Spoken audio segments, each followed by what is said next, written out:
সীমান্ত উত্তেজনার মাঝে আমাদের সীমান্ত রক্ষী বাহিনীর সাথে সাধারণ জনগণের অংশগ্রহণ নিঃসন্দেহে একটি দেশপ্রেমের উজ্জ্বল দৃষ্টান্ত হিসাবেই দেখতে চাই। কিন্তু সেই সাথে সতর্ক করতে চাই, বিপুল সংখ্যক নিরস্ত্র জনগণ এভাবে খালি হাতে দারু আর গোমূত্রখোর উগ্র হিন্দুত্ববাদীদের অস্ত্রের মুখোমুখি দাঁড়ানোটা আমার দেশের জনগণের জীবনমানের নিরাপত্তার সাথে জড়িত। বিধায় আগামীতে এই ধরনের কোনো অনাকাঙ্ক্ষিত পরিবেশ যেন তৈরি না হয়, সেই বিষয়ে আমাদের সীমান্তরক্ষী বাহিনীর সাথে সংশ্লিষ্ট ব্যক্তিদের প্রতি অনুরোধ থাকবে সাধারণ জনগণকে আপাতত এই ধরনের কাজ থেকে বিরত রাখা।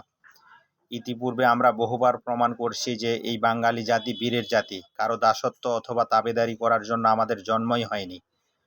তা না হলে পৃথিবীতে একমাত্র ইতিহাস সৃষ্টিকারী মুখের ভাষার জন্য এই বাঙালি জাতি লড়াই করে না। আর ভূখণ্ড তো পরের ব্যাপার।